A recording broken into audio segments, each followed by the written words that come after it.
வணக்கம். இன்றைய முக்கிய செய்திகள். புதுச்சேரியில் 7 வயது சிறுமிக்கு பாலியல் தொந்தரவு கொடுத்த 65 வயது முதியவரை போக்சோ சட்டத்தின் கீழ் போலீசார் கைது செய்தனர்.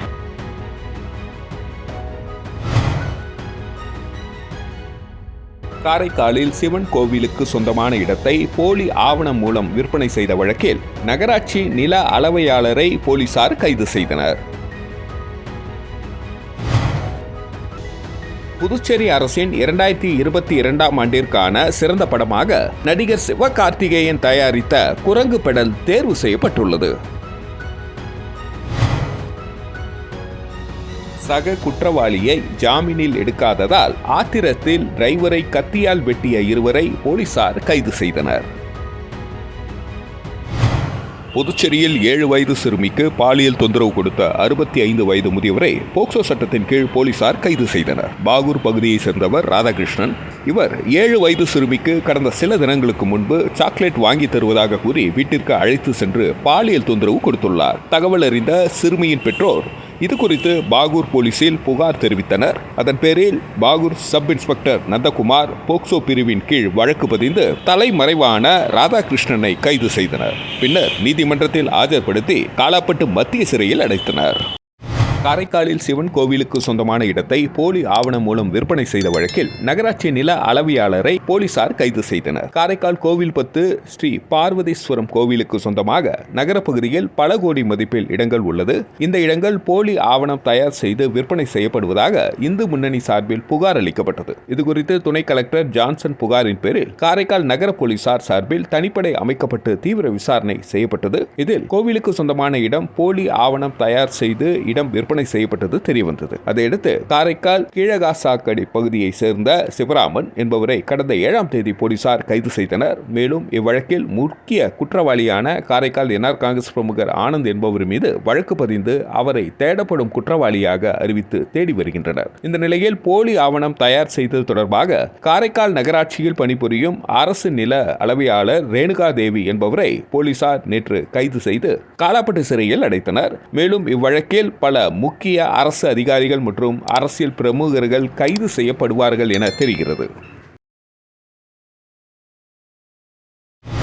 புதுச்சேரி அரசின் 2022ஆம் ஆண்டிற்கான சிறந்த படமாக நடிகர் சிவகார்த்திகேயன் தயாரித்த குரங்கு பெடல் தேர்வு செய்யப்பட்டுள்ளது. நடிகர் சிவகார்த்திகேயன் தயாரிப்பில் வெளியான படம்தான் குரங்கு பெடல். ராசி அழகப்பன் எழுதிய சைக்கிள் சிறுகதையை தழுவி கமலக்கண்ணன் இயக்கியுள்ள படம் குரங்கு பெடல். இதற்கு முன் இவர் வட்டம் மற்றும் மதுபான கடை ஆகிய படங்களை இயக்கியுள்ளார். காளி வெங்கட் இப்படத்தில் முக்கிய கதாபாத்திரத்தில் நடித்துள்ளார். ஜிப்ரான் இப்படத்திற்கு இசையமைத்துள்ளார். இப்படம் கடந்த மே மாதம் 3ஆம் தேதி வெளியாகி மக்களிடையே கலவையான விமர்சனத்தை பெற்றது. இந்த படத்திற்கு தற்பொழுது விருது கிடைத்துள்ளது. புதுச்சேரி மாநில அரசின் கடந்த 2022ஆம் ஆண்டிற்கான திரைப்பட விருதுகள் பட்டியலில் குரங்கு பெடல் படம் தேர்வாகியுள்ளது. வருகின்ற அக்டோபர் 4ஆம் தேதி திரைப்பட விருதுகள் வழங்கும் விழாவில் இயக்குனர் கமலக்கண்ணனுக்கு புதுச்சேரி முதலமைச்சர் ரங்கசாமி விருது வழங்குகிறார். சக குற்றவாளியை ஜாமீனில் எடுக்காததால் ஆத்திரத்தில் டிரைவரை கத்தியால் வெட்டிய இருவரை போலீசார் கைது செய்தனர். அரியங்குப்பம் புதுக்குளத்தை சேர்ந்தவர் அலெக்ஸ். இவரை கடந்த ஜனவரி மாதம் சாராய் கடையில் ஏற்பட்ட தகராறில் மணவெளி பகுதியை சேர்ந்த இளையராஜா, டிரைவர் வெங்கடேசன், செல்வகுமார் ஆகிய மூவரும் சேர்ந்து அலெக்ஸின் தலையில் கல்லை போட்டு கொலை செய்தனர். இந்த வழக்கு தொடர்பாக அரியங்குப்பம் போலீசார் வழக்கு பதிந்து இளையராஜா உட்பட 3 நபர்களை கைது செய்து சிறையில் அடைத்தனர். இந்த நிலையில் இளையராஜாவை அவரது மனைவி கடந்த ஜூலை மாதம் ஜாமீனில் எடுத்தார். இதற்கு பின் வெங்கடேசன், செல்வகுமார் ஆகிய இருவரும் சிறையிலிருந்து வெளியே வந்தனர்.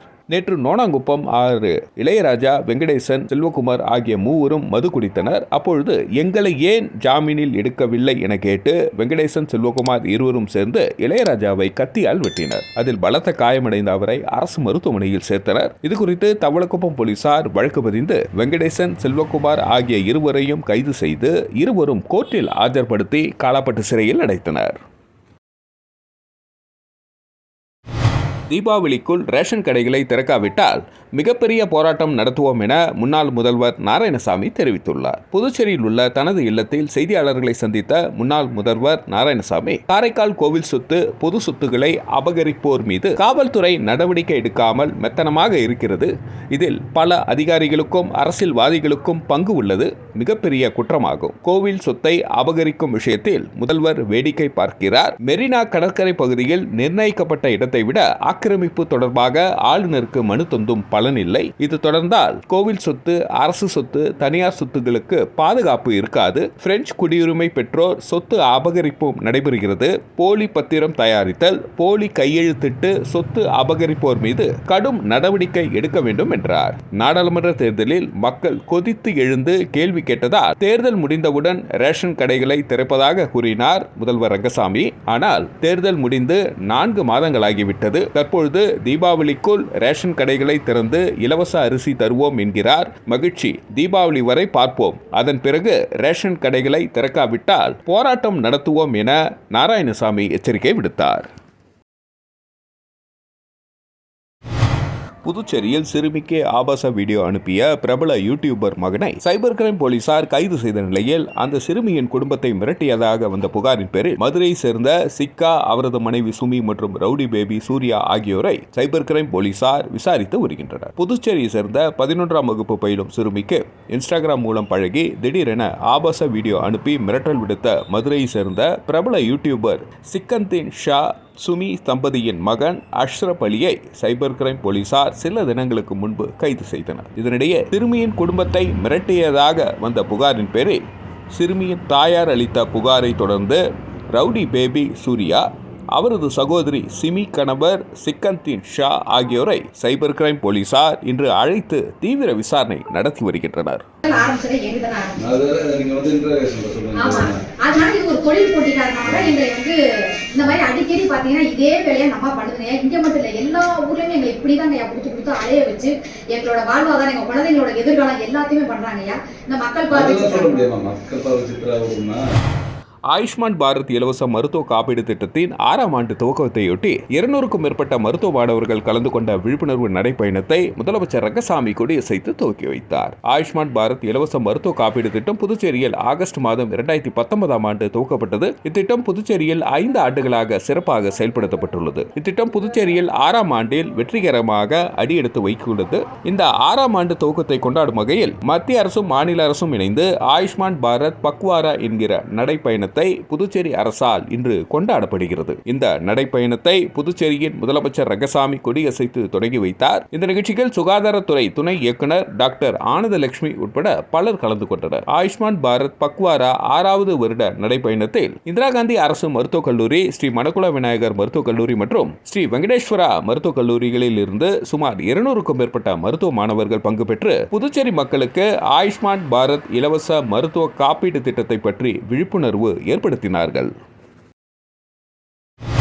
தேர்தல் ஒப்பந்தப்படி 3 வாரிய தலைவர் பதவிகளை பாட்டாளி மக்கள் கட்சிக்கு வழங்க வேண்டும் என பாமக வலியுறுத்தியுள்ளது. புதுச்சேரி பாட்டாளி மக்கள் கட்சியின் சிறப்பு பொதுக்குழு கூட்டம் கவுண்டம்பாளையம் கட்சி அலுவலகத்தில் நடைபெற்றது. மாநில அமைப்பாளர் கணபதி தலைமை தாங்கினார். மாநில துணை அமைப்பாளர் வடிவேல், மதியழகன், சங்கர், வன்னியர் சங்க தலைவர் துரை, மாநில ஆலோசகர் ஜெயபாலன், செயலாளர் நாகப்பன், பொருளாளர் நரசிம்மன், சமூக முன்னேற்ற சங்க பொறுப்பாளர் சம்பந்தம், சிவபிரகாசம் உட்பட சங்க நிர்வாகிகள் கலந்து கொண்டனர். இக்கூட்டத்தில் கடந்த சட்டசபை தேர்தலில் பாஜகவுடன் என்ஆர் காங்கிரஸ், பாமக கூட்டணி அமைத்து போட்டியிட்டு ஆட்சி அமைத்தது. தேர்தல் ஒப்பந்தப்படி முதல்வர் மற்றும் பாஜக பொறுப்பாளர் நிர்மல்குமார் சுரானா கொடுத்த உறுதிமொழிப்படி 3 வாரிய தலைவர் பதவிகளை வழங்க வேண்டும் எனவும் வரும் 2026 சட்டசபை தேர்தலில் புதுச்சேரி, காரைக்கால் உட்பட 15 தொகுதிகளை தேர்ந்தெடுத்து தீவிர களப்பணி செய்து 10 தொகுதிகளில் போட்டியிடுவது என பல்வேறு தீர்மானங்கள் நிறைவேற்றப்பட்டது.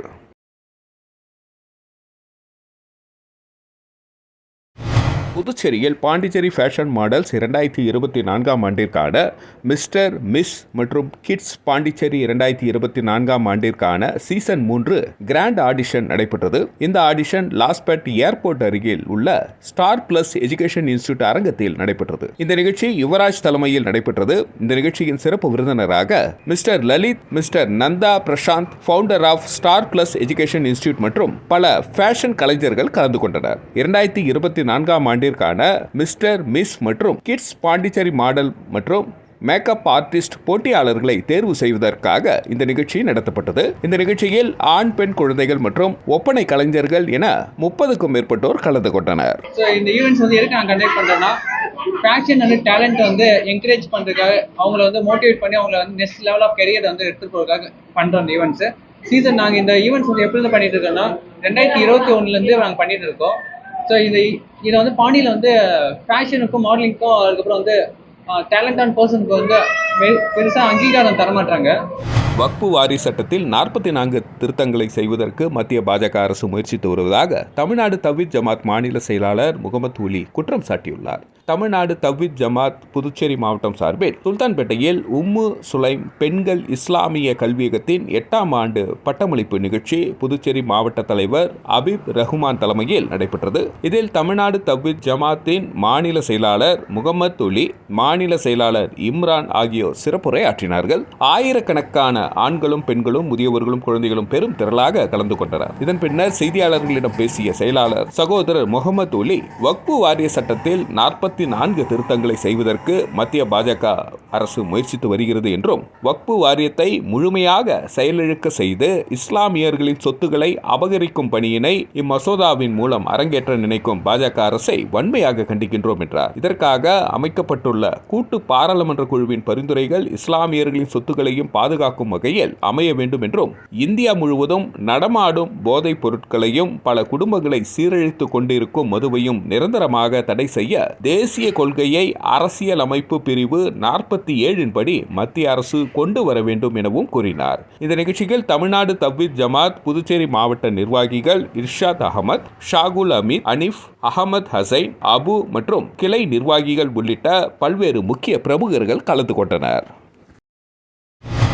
முத்தியால்பேட்டை திமுக சார்பில் நடைபெற்ற திமுக 75ஆம் ஆண்டு பவள விழாவில் பொதுத் தேர்வில் தேர்ச்சி பெற்ற முத்தியால்பேட்டை தொகுதியை சேர்ந்த 350க்கும் மேற்பட்ட மாணவர்களுக்கு முன்னாள் சட்டமன்ற உறுப்பினர் நந்தா சரவணன் முன்னிலையில் எதிர்க்கட்சித் தலைவர் சிவா குக்கர், கிரைண்டர், சைக்கிள் மற்றும் ஸ்கூட்டர் என பம்பர் பரிசுகளை வழங்கி பாராட்டினார். புதுச்சேரி முத்தியால்பேட்டை திமுக சார்பில் 75ஆம் ஆண்டு பவள விழா மற்றும் கலைஞர் நூற்றாண்டு நிறைவு விழா முத்தியால்பேட்டை தொகுதி சார்பில் கொண்டாடப்பட்டது. தொகுதி முன்னாள் சட்டமன்ற உறுப்பினர் நந்தா சரவணன் தலைமையில் தனியார் திருமண மண்டபத்தில் நடைபெற்ற விழாவில் மாநில அவைத்தலைவர் SP சிவகுமார் மற்றும் சட்டமன்ற உறுப்பினர்கள் செந்தில்குமார், சம்பத் ஆகியோர் முன்னிலை வகித்தனர். விழாவில் சிறப்பு விருந்தினராக எதிர்க்கட்சித் தலைவர் திமுக அமைப்பாளரும் சிவா கலந்து கொண்டு முத்தியால்பேட்டை தொகுதியில் 2024ஆம் ஆண்டு 10 மற்றும் 12ஆம் வகுப்பில் 60% மேல் மதிப்பெண் பெற்ற மாணவ மாணவிகளுக்கு பரிசுகள் வழங்கி பாராட்டினார். அதன்படி பொதுத் தேர்வில் முதல் மற்றும் 2ஆம் இடம் பிடித்த மாணவர்களுக்கு இருசக்கர வாகனமும், 3ஆம் இடத்தை பிடித்த மாணவர்களுக்கு 110 பேருக்கு சைக்கிள் வழங்கப்பட்டது.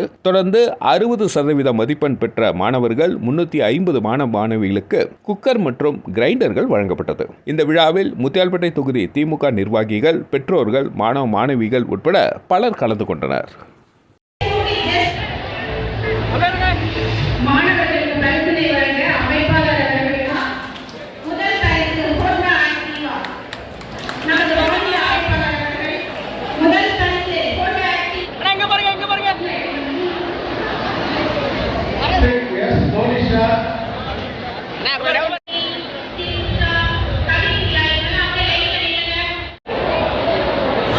புதுச்சேரி விவசாய தொழிலாளர்கள் சங்கத்தின் சார்பில் தோழர் சீனிவாச ராவ் நினைவு தினத்தை முன்னிட்டு கருத்தரங்கம் நடைபெற்றது. புதுச்சேரி விவசாய தொழிலாளர்கள் சங்கத்தின் சார்பில் தோழர் சீனிவாச ராவ் நினைவு தினத்தை முன்னிட்டு கருத்தரங்கம் நிகழ்வானது வில்லியனூர் தனியார் மண்டபத்தில் நடைபெற்றது. மாநில தலைவர் பாலகிருஷ்ணன் தலைமையில் நடைபெற்ற இந்த கருத்தரங்கில் ராஜலட்சுமி மற்றும் நாராயணன் முன்னிலை வகித்தனர். இவ்விழாவில் சிறப்பு விருந்தினராக இந்திய கம்யூனிஸ்ட் கட்சியின் மாநில செயலாளர் சலீம் பல்வேறு கருத்துக்களை எடுத்துரைத்தார். இந்த கூட்டத்தில் விவசாய தொழிலாளர் சங்கத்தின் நிர்வாகிகள் 300க்கும் மேற்பட்டோர் கலந்து கொண்டனர்.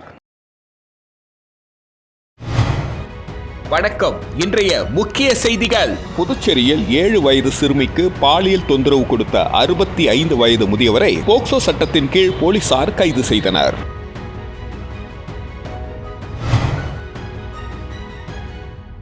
காரைக்காலில் சிவன் கோவிலுக்கு சொந்தமான இடத்தை போலி ஆவணம் மூலம் விற்பனை செய்த வழக்கில் நகராட்சி நில அளவையாளரை போலீசார் கைது செய்தனர்.